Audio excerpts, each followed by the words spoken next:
আব্দুল লতিফ সিদ্দিকীর সংক্ষিপ্ত পরিচিতি। তার জন্ম 18 ডিসেম্বর 1937। তিনি হলেন একজন বাংলাদেশী রাজনীতিবিদ, সাবেক মন্ত্রী ও টাঙ্গাইল 4 আসনের সাবেক সংসদ সদস্য। তিনি 1970 সাল থেকে এখন পর্যন্ত মোট 6 বার এই আসনের সংসদ সদস্য হিসেবে নির্বাচিত হয়েছেন। তিনি 2009 থেকে 2014 পর্যন্ত গণপ্রজাতন্ত্রী বাংলাদেশ সরকারের বিভিন্ন মন্ত্রণালয়ের মন্ত্রীর দায়িত্ব পালন করেন।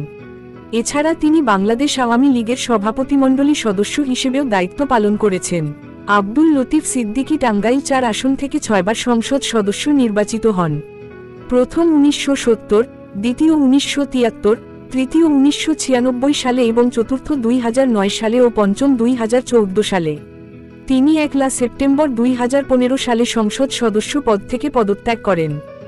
সর্বশেষ 2024 সালের 7 জানুয়ারি দ্বাদশ জাতীয় সংসদ নির্বাচনে স্বতন্ত্র প্রার্থী হিসেবে এই আসন থেকেই ষষ্ঠবারের মতো সংসদ সদস্য নির্বাচিত হয়েছেন।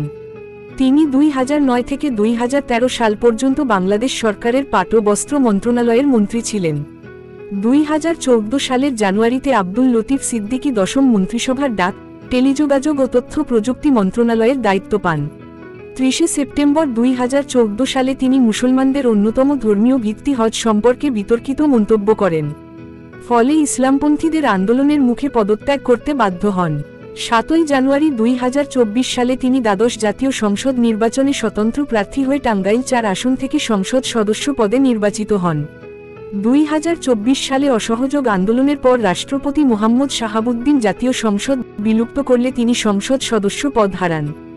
2014 সালের শেষের দিকে মার্কিন যুক্তরাষ্ট্রের নিউ ইয়র্কের একটি অনুষ্ঠানে হজ ও তবলিগ জামাত, প্রধানমন্ত্রীর ছেলে সজীব ওয়াজেদ জয় ও সাংবাদিকদের সম্পর্কে নিয়ে বিরূপ মন্তব্য করেন আব্দুল লতিফ সিদ্দিকী। ফলে তিনি নিজ দল আওয়ামী লীগ থেকে বহিষ্কৃত হন ও মন্ত্রিত্ব হারান। 1 সেপ্টেম্বর 2015 সালে তিনি সংসদ থেকে পদত্যাগ করেন।